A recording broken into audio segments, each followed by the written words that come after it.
The sharing of biased and false news has become all too common on social media. More alarming, some media outlets publish these same fake stories without checking facts first. The sharing of biased and false news has become all too common on social media. More alarming, some media outlets publish these same fake stories without checking facts first. Unfortunately, some members of the media use their platforms to push their own personal bias and agenda to control exactly what people think. And this is extremely dangerous to our democracy. This is extremely dangerous to our democracy. This is extremely dangerous to our democracy. This is extremely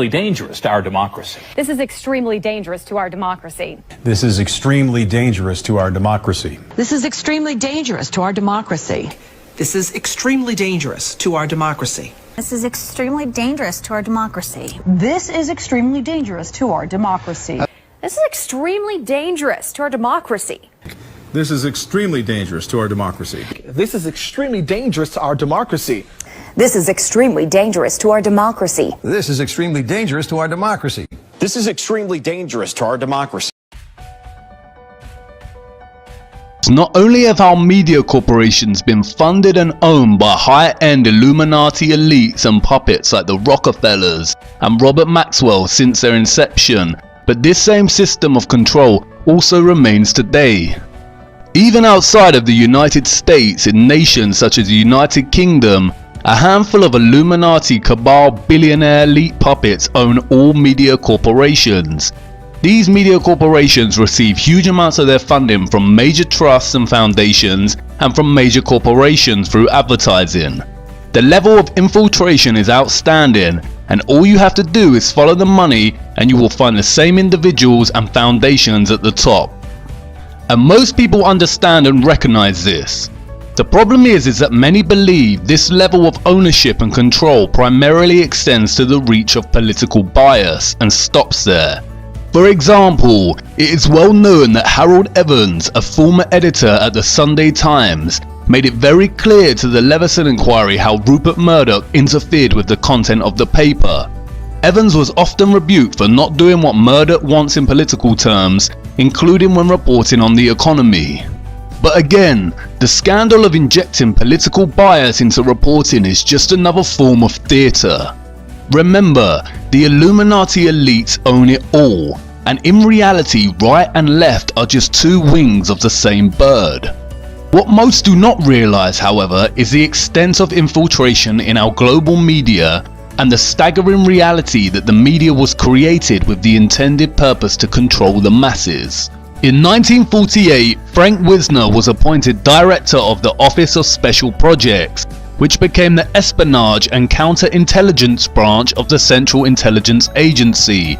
Wisner was told to create an organization that concentrated on propaganda, economic warfare, preventive direct action, including sabotage, anti-sabotage, demolition, and evacuation measures, subversion against hostile states, including assistance to underground resistance groups, and support of indigenous anti-communist elements in threatened countries of the free world.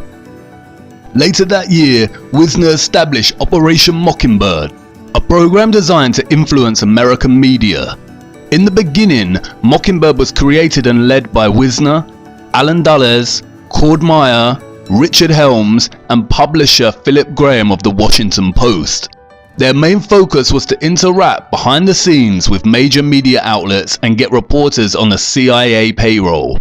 The agency had them all in their pockets: ABC, CBS, NBC, Time Magazine, Life Magazine, Newsweek, Associated Press, United Press International, Reuters, Scripps Howard, and Copley News Service. William Schaap, world-renowned legal scholar, author, and university professor, did much to expose the role of the CIA in popular culture, showing that it spent 1/3 of its budget on media propaganda operations. As publisher of The Lies of Our Times, Schaap showed that the CIA owned 250 different media networks across radio, television, and the newspapers. William Casey, the director of the CIA during the 80s, famously stated, "We'll know our disinformation program is complete when everything the American public believes is false." Richard Keeble, Professor of Journalism at the University of Lincoln, explores the relationship between the UK media and the nation's secret services in his book, Close Encounters of a Strange Kind, a critical history of the links between mainstream journalists and the intelligence services in the UK. He quotes Roy Greenslade, who has been a media specialist for both The Telegraph and The Guardian, as saying, most tabloid newspapers, or even newspapers in general, are playthings of MI5. Richard Keeble states that Block and Fitzgerald, in their examination of covert UK warfare, report the editor of one of Britain's most distinguished journals as believing that more than half of its foreign correspondents were on the MI6 payroll.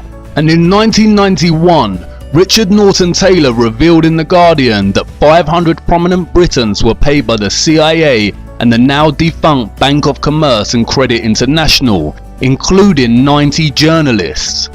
David Lee, former investigations editor of The Guardian, wrote about a series of instances in which the secret services manipulated prominent journalists. He claims reporters are routinely approached and manipulated by intelligence agents, and identifies 3 ways in which they do it. 1. They attempt to recruit journalists to spy on other people or themselves attempt to go under journalistic cover. 2. They allow intelligence officers to pose as journalists to write tendentious articles under false names. 3. The most malicious form. They plant intelligence agency propaganda stories on willing journalists who disguise their origin from readers. Robert Maxwell, father of Ghislaine Maxwell, owned the Mirror Group newspapers. He was also a triple agent for the CIA, MI5 and Mossad. Anderson Cooper, a prominent CNN anchor, apparently interned at the CIA before assuming his role at CNN. As if anyone can just intern at the CIA. And he is also the son of prominent high satanic priestess Gloria Vanderbilt. Similarly, there is a striking coincidence in the time frame from when the Pentagon DARPA-run LifeLog operation was shut down and when Facebook was launched. LifeLog aimed to gather in a single place just about everything an individual says, sees or does. Out of this endless ocean of information, computer scientists would plot distinctive routes in the data, mapping relationships, memories, events and experiences. This is in essence the same thing as Facebook. The LifeLog project was cancelled by DARPA on February 4th, 2004, the exact same day that Facebook was founded. They want you to believe some loser geek invented Facebook at Harvard, when in reality it was born from the secret military-industrial complex. Disguised as social networking, it is a subtle propaganda machine of control, influence, data collection and surveillance. Again, all of this points to infiltration instead of invasion. They know, as of today, and I say as of today at this hour, we have 33 confirmed positive tests for the virus. Yesterday we had 22 cases. Today we have 33 cases, so it has gone up by 11. That brings, those are 11 new cases. 22 goes to 33. As we sort through this here in Arkansas, today we have 33 confirmed positive cases in Arkansas. As of today, we have 33 confirmed cases with Boston residents. We expect those numbers to climb. As of this afternoon, we have 33 Pennsylvanians who have tested positive for COVID-19. So as of this morning, there were 33 confirmed cases in North Carolina. Good evening to you. Lots to get to tonight. I'm Leon Hendricks. We want to start with new information into our newsroom. Within the past couple of hours, there are now 33 confirmed cases of the coronavirus in Michigan. Good evening, everyone. Thanks for joining us for the news at 6. I'm Richard Gearhart. Karina Corral has the night off. More cases of the coronavirus were confirmed today in San Luis Obispo County, bringing the total number now to 33. Right now, Georgia is reporting a total of 99 cases in 19 counties. That is 33 new cases from just yesterday. Good afternoon. I'm Karen Swenson. More cases and more events affected. Here is the latest coronavirus news. There are now 33 cases in Louisiana.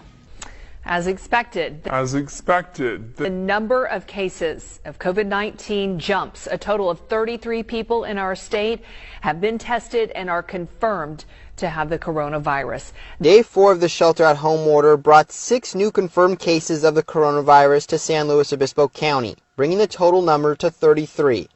All troopers will be professional, polite, and will treat everyone with dignity and respect. These latest steps as the number of confirmed COVID-19 cases in Rhode Island jumps by 33 over...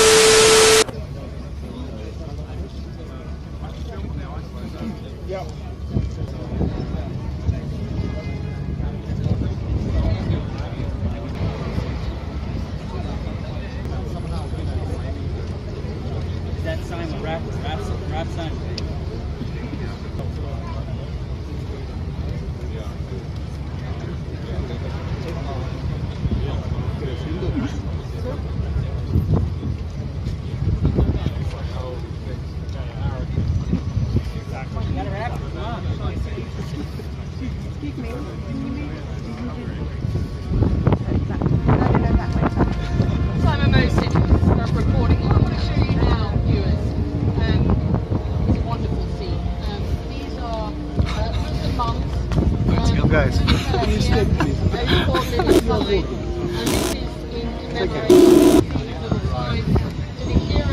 Reporting. What I want to show you now, viewers, is a wonderful scene. These are Muslim mums. There's a little fella here who's bought a little sign, and this is in commemoration. You can see his little sign to the heroes of London. There are flowers on the street here. Ladies with hashtag turn to love, hashtag ISIS equals enemies of Islam, hashtag ISIS will lose, hashtag turn to London. And I think a poignant scene, and a scene we should sit on just for you viewers to understand exactly how people feel here on the streets of London, so close to what were such brutal attacks last night. These supposed coincidental headline and update echoes between news anchors and reporters sounds very scripted, because they are. Just in the same way the ethnic inequality stand was staged in London. The media complex is a highly compromised industry that ultimately has the most power over the entire world. It is in the grips of the Illuminati, compromised secret services, a select handful of billionaires, and carefully disguised plants. Whatever they say, we believe. It is truly the most powerful entity in our world, and its grip extends far beyond journalism. On the 18th of October 2019, a high-level pandemic exercise called Event 201, hosted by the Bill and Melinda Gates Foundation, gathered some of the big shots of the world to run a simulation and plan in the event of a global pandemic. They used the example of a coronavirus. What foresight they had. Even the stuffed toys they handed out on the day looked similar to the media's representation of COVID-19. In segment 4, they discussed communication strategies. They began with a mock news report and then discussed how to control and disseminate information. Here is a clip. Okay, others, yeah, Jane. Yeah, so can I agree with that? And my fact, it did come from the Edelman Trust Index, you'll be pleased to know, but also borne out by the work I've done as a CEO in my time. Can I also add that I think there are real technology opportunities here. I personally do not believe that trying to shut things down in terms of information is either practical or desirable. And we do have, I think, a couple of strategies that are available to us, one of which is the flood strategy, second of which is relying and informing and equipping trusted sources of information with the facts so they can then pass that on. But we also need to actually think about a technological answer to this. So there is work that's being done to actually create algorithms to sift through information on these kind of social media platforms. and I know that the Gates Foundation and others are funding organisations to work on things like this, in order that people can actually have more confidence in the sources that they will use in any event. And then another issue, I suppose, is just through that, if you have a trusted source, I believe in the idea that we shouldn't be trying to control communication, but rather flood the zone in a sense with a trusted source that then is influential community leaders as well as health workers, as Brad noted, and others on these issues in order to try to amplify the message that's coming through. And flooding good information. So I think one of the ways that we need to approach this is to make sure that we have the right representatives on traditional media networks in order to portray our side of the story and make sure that there isn't misinformation. That's a manifestation of flood. Chris? Oh, sorry. No, I think a complementary tactic too is to tap faith-based organizations and civil society and other institutions to recruit them also to basically, almost at a grassroots level, continue to basically have the integrity of the information. The champion for TB in South Africa is Nando's Chicken. And so I think as we think about these large atypical players who have no credible vested interest in this issue but have a strong voice that's economically differentiated for their... You see here they talk about flooding the zone. This is a propaganda technique in which the government officials, the media and others literally flood our zone with the same messaging. It operates on repetition to create a consensus of belief. It can instill both fear and reassurance and works to shape our understanding of the world. They also talk about employing trusted voices to enforce their messaging. Trusted voices primarily take the form of organization officials, spokespersons, celebrities and famous individuals in whom we trust and admire. That's why Leonardo DiCaprio and Tom York are great puppets to promote action for climate change, another silly hoax. And Beyonce and John Boyega lead the way to enforce dangerous, divisive social movements like Black Lives Matter. We have seen so many celebrities from Lady Gaga, Piers Morgan and many others reinforce the importance of following the rules during the COVID-19 pandemic. Celebrities and Hollywood stars, as we have seen, are complicit in the satanic Illuminati complex, and they have everything in the world, but there will be times when they are called upon to do the work of steering our minds in certain directions. It is these same tactics of manipulation that we see in the coverage of Flat Earth. Throughout the last 5 years, as Flat Earth was gaining popularity and people were beginning to question the absurdity of living on a giant spinning space testicle, many took to social media platforms such as YouTube, Facebook and Twitter to collectively start exploring the notion that our Earth is not a globe. Let's examine the media's response to this and the use of trusted voices. Put aside the fact that we've taken photographs of it and you can see a horizon, and not only can you see the horizon, but you can see things move behind the horizon or in front of the horizon, depending on the height that you choose to look at the things.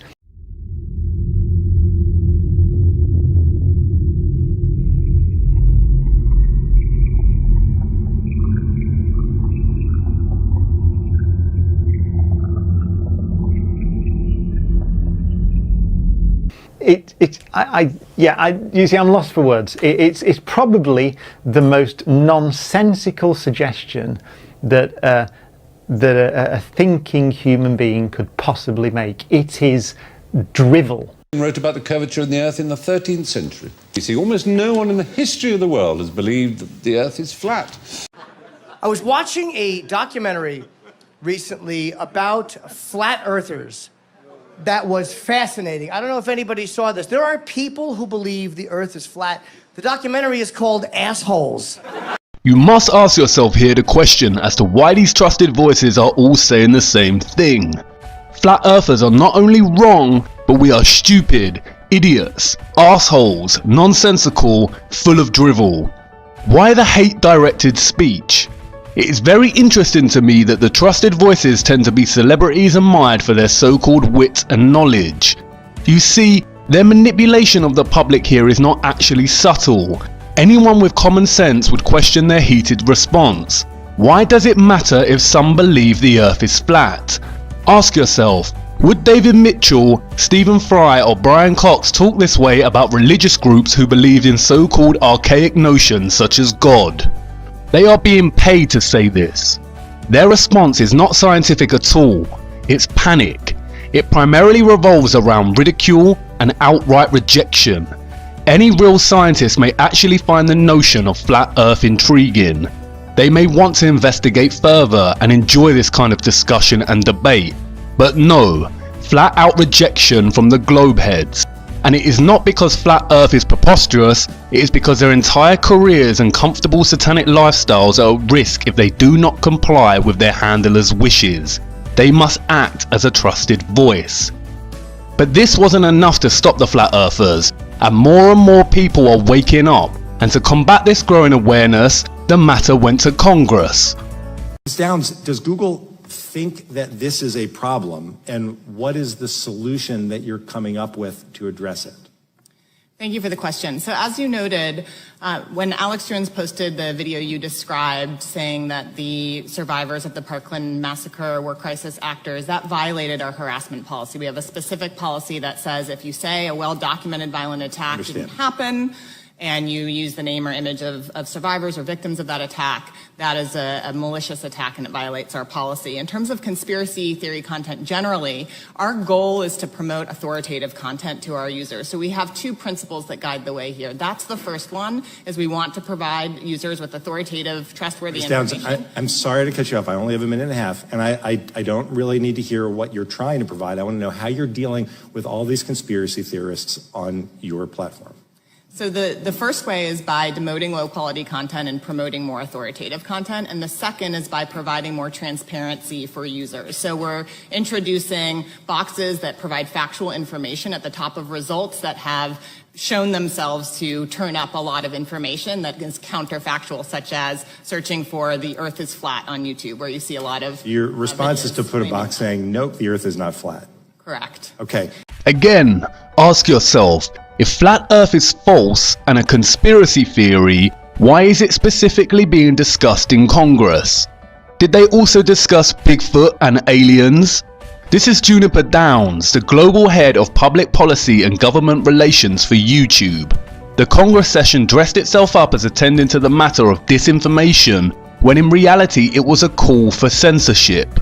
Furthermore, when trying to view this video on YouTube, you receive this message. Let's look at the ways YouTube censors flat Earth. First and foremost is the manner in which they use algorithms to promote manipulative content debunking flat Earth, miserably might I add. All of the content on the first page focuses on debunking flat Earth. Videos such as destroying flat Earth without using science, not even debunking, destroying. Look at this Vice feature on flat Earth. Look at the cover photo. It already sets the viewer up for rambles of what appears to be a crazy man. What about a Guardian feature on the so-called Flat Earth Society, titled Meet the People Casting Aside 2,500 Years of Science? And what about the BBC's coverage of this topic?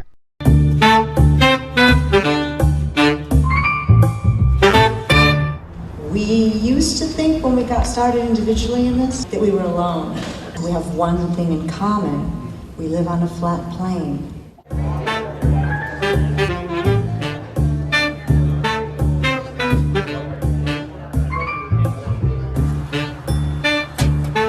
When you're watching videos at home, it's just you and the screen. And it's lonely. I came here because I needed to see what flat Earth people looked like.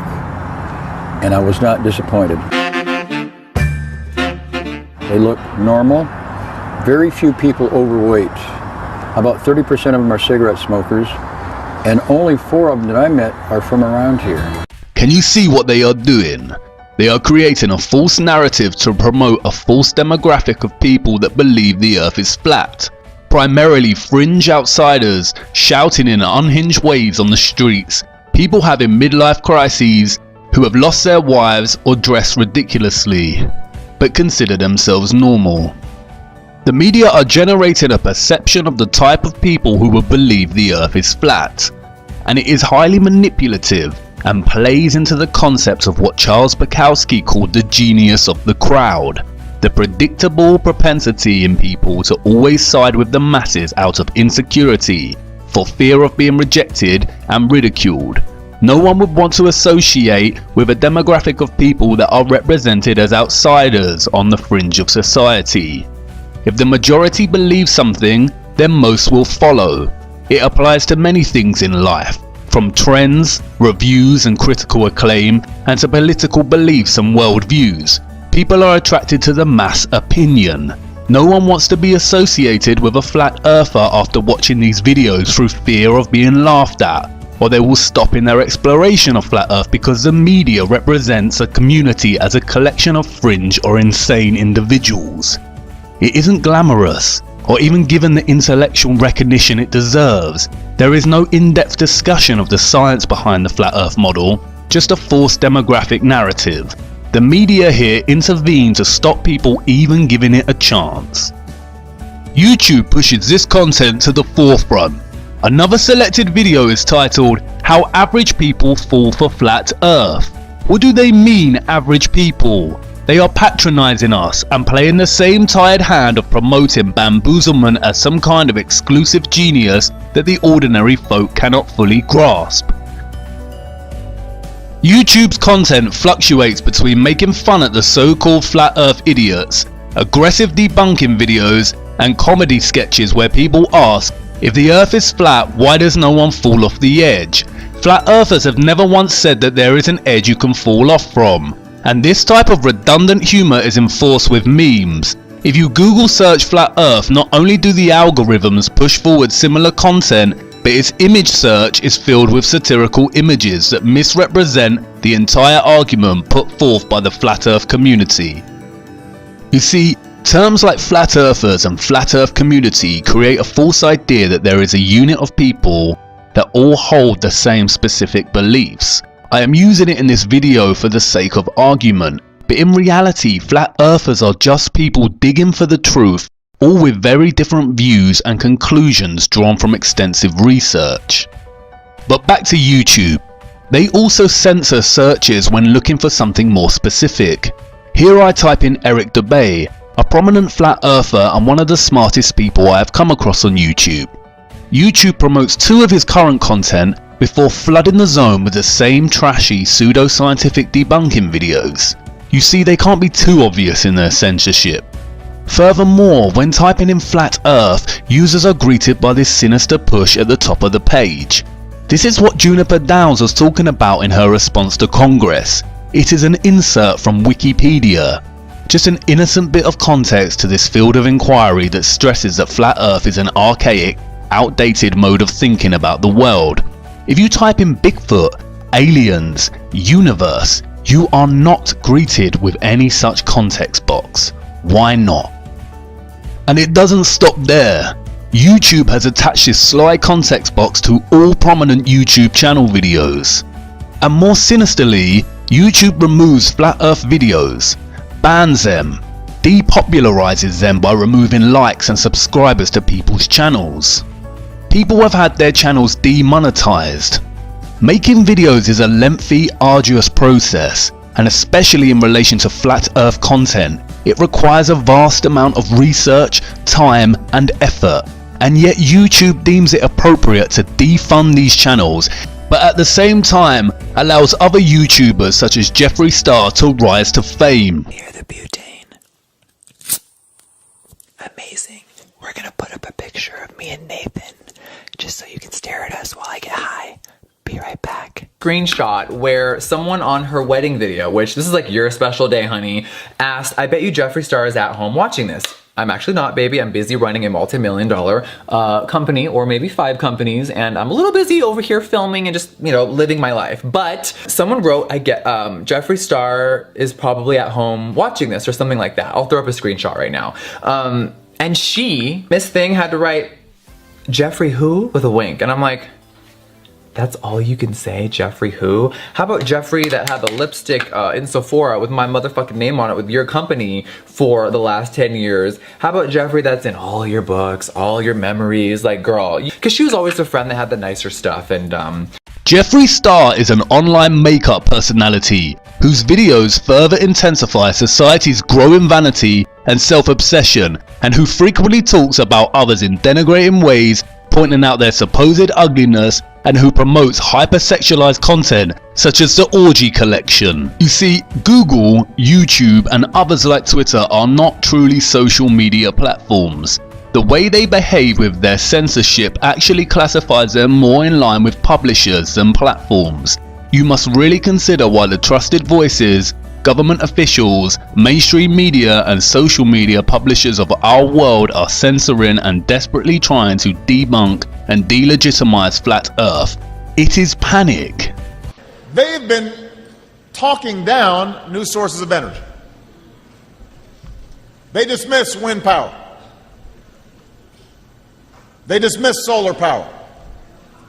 They make jokes about biofuels. They were against raising fuel standards. I guess they like gas guzzlers. They think that's good for our future. We're trying to move towards the future. They want to be stuck in the past. And we've heard this kind of thinking before. Let me tell you something. If some of these folks were around when Columbus set sail,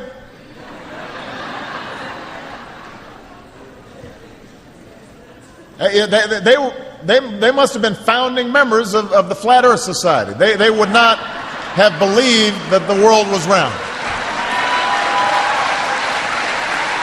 We don't have time for a meeting of the Flat Earth Society. We don't have time for a meeting of the Flat Earth Society. We don't have time for a meeting of the Flat Earth Society. If I say that the world is round and someone else says it's flat, that's worth reporting. But you might also want to report on a bunch of scientific evidence that seems to support the notion that the world is round. In other breaking news, the world is round, not flat. Flat Earth should not have been a subject in a presidential speech. Why doesn't he reference UFO believers or other so-called groups that fit into the camp of conspiracy theorists? You see, the term conspiracy theory was actually invented by the CIA and flooded into circulation via the media during the 1960s.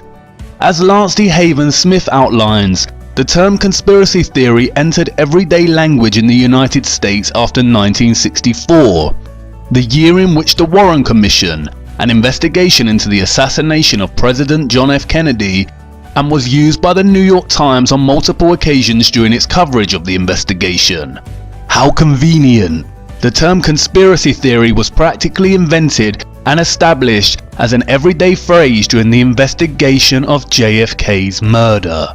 You see, the real conspiracy theorists actually believe that the government officials and trusted voices care about them and would never lie, and that the media would never mislead or lie to them outside of political bias, in the same way they believe that the pharmaceutical industry, which makes billions from the sickness of the people, wants to really cure them. Really think about the amount of money that gets thrown around via foundations and charities for health, and all the so-called scientific progress we hear about, and all the while all we see is people getting sicker and sicker.